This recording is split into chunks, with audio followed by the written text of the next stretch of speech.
নাম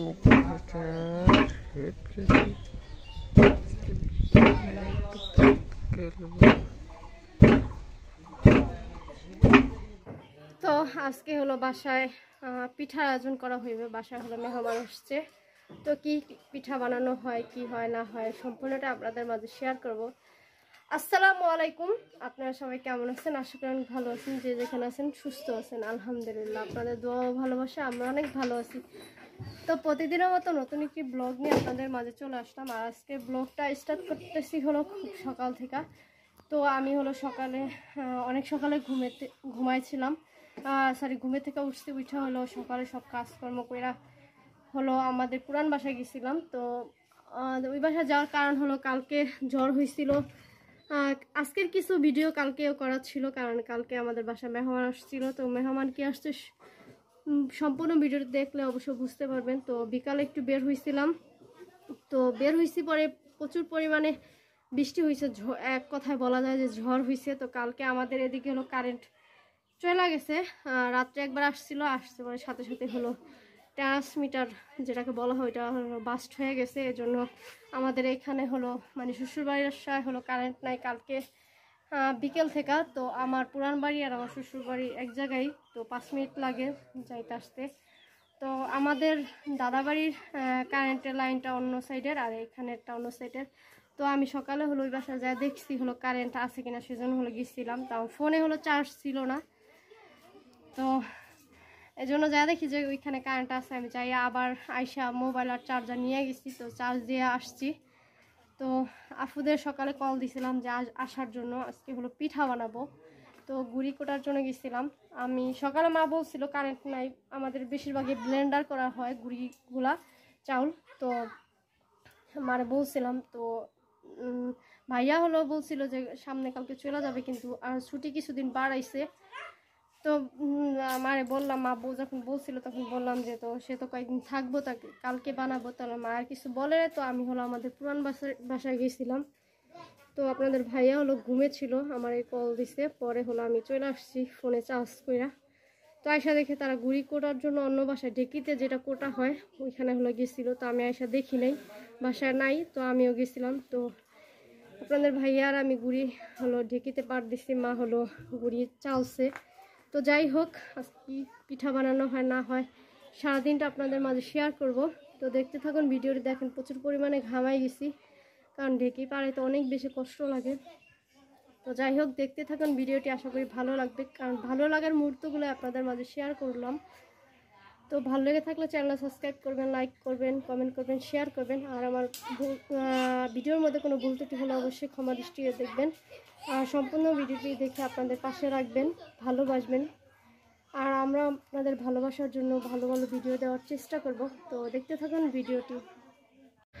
তো এই যে হলো মা হলো দোকান থেকে আসার সময় হলো আদা ছিল না, আমাদের আদা নেওয়া মানে আনার জন্য হলো দোকানে ওয়েট করতেছিল। আপনাদের ভাইয়া, আমি আর হলো তার ফুয়াতো ভাই, 3 জন হলো চলে আসছি। দেখেন ঘামে পুরো অবস্থা খারাপ হয়ে গেছে, চুলমুল মানে ভেজে গেছে ঘামে, কারণ প্রচুর পরিমাণে গরম, যেহেতু কারেন্ট নাই কালকে থেকে। তো সে হলো মাথায় নিছে। তো 3 জনে দুষ্টামি করতেছি, ফাঁকা রাস্তা, কেউ নাই। আর যেহেতু শ্বশুর বাসায় মানে কাছে এসে পড়ছে, এই জন্য দুষ্টামিটা বেশি, কারণ বাড়ির কাছে হইলে একটু দুষ্টামি ফাজলাম করা যায়, আর অন্যদিকে গেলে মানে দুষ্টামি করতে গেলে মানুষ খারাপ বলে। তো যাই হোক, আপনাদের ভাইয়া কি জানি বলতেছে, দুষ্টামি করতেছিলাম, সে বলতেছে আমার এগুলা নিয়ে বাসায় যাওয়ার জন্য। তো আমি বলতেছি তুমি দিয়ে যাও।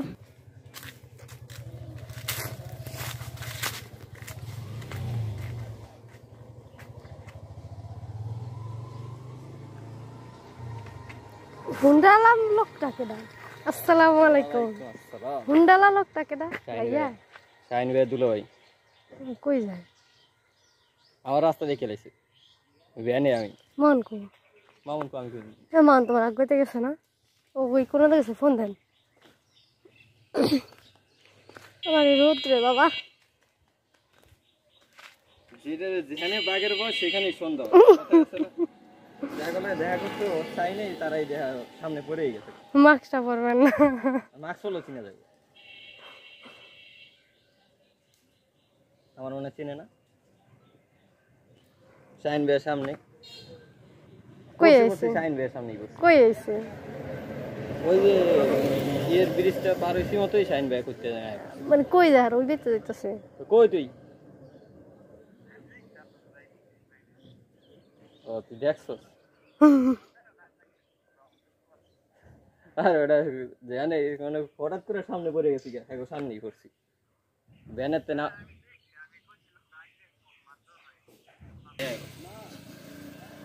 গেল তো গেছে মনে হয় একবার থেকে ছোট হয়ে গেছে এনতে আবার সৈয়দপুর যাবে কেটা গোনাবেন কে আমি একবার 10 তারিখ কাজ থাকতেন না বাইক আছে যাবো গাড়ি আমার ব্যানারতে নামাই দিচ্ছে নাম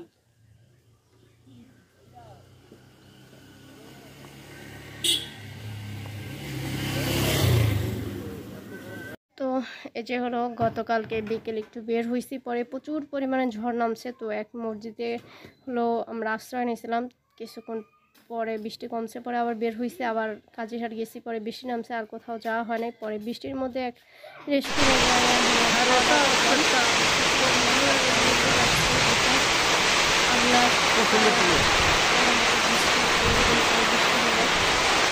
অনেকদিন যাবত বৃষ্টি হয় না মানুষের ফসল মানে এখন তো পাটের মৌসুম পাট দিতেছে না অনেকে পানি দিয়ে পাট খাওয়ার চেষ্টা করতেছে আল্লাহর বৃষ্টি মানে আল্লাহ নিয়ামত দিয়ে একটা জিনিস মানে আল্লাহর দেওয়া দিয়ে একটা জিনিস নিয়ামত থাকে মানুষ মানে মানুষের ধারাগুলো এরকম হয় না পানি দিলে আর কতটুকু দেওয়া হওয়া যায় মানে সেই লেভেলের বৃষ্টি হচ্ছে সেই লেভেলের এই বছরে প্রথম বৃষ্টি না বৃষ্টি নামছে তো যাই হোক দেখে মাঝে মধ্যে না আর অনেক আগে একবার হয়েছিল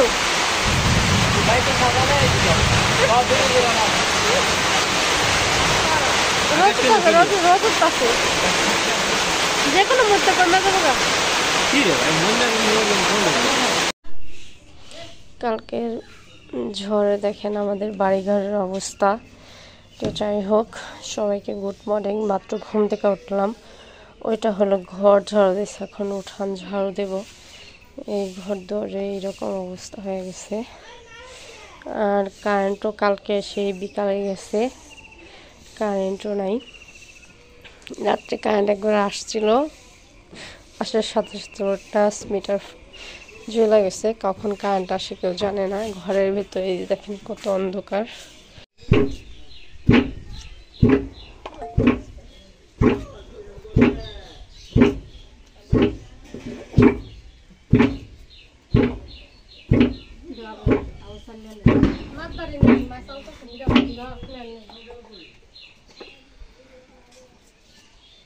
আমরা হলে ঢেকি পাড়াচ্ছি আদিম যুগের কাজ এগুলো আদিম যুগ থেকেই আসছে না আসল ঢেকিতে পারে অনেক খুব কম খায় মানুষ কিসে আনে কি বলে বন্ধ কেন মাছ আনবো না দেখাইতেছি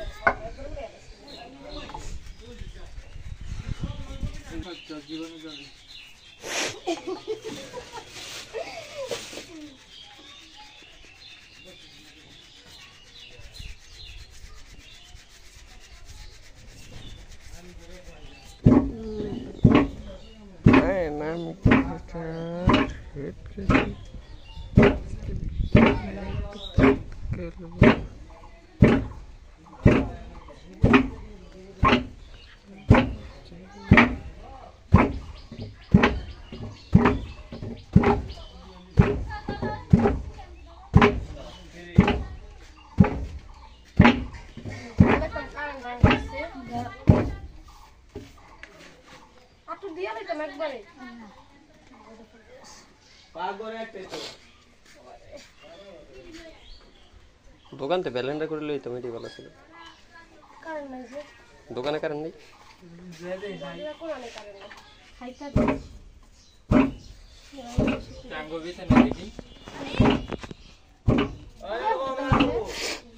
আর দাদির ঘরে এখনো মনে আছে আছে না ভেঙে গেছে কইতে যাই না দেখি না এরকম একটা রান্নাঘর এখানে রান্না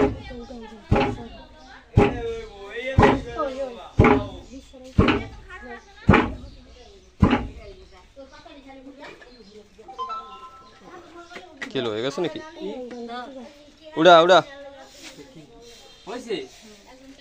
তুমি হাত দিয়ে বয়ে রেলে আমি ছাড়লাম তুমি যে হাত দিয়ে বয়ে থাকবে এবার কে জানে কেনা প্রতিবার হাত উঠে গেল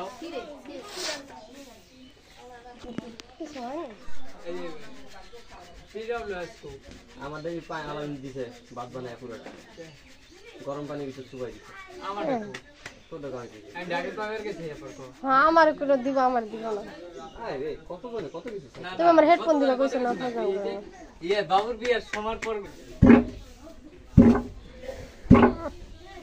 দুই হাব লাগে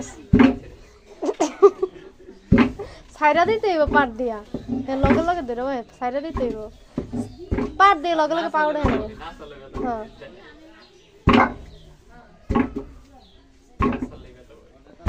এটা ধরা লাগে এটা তো একটা সাপোর্ট এটা তো সাপ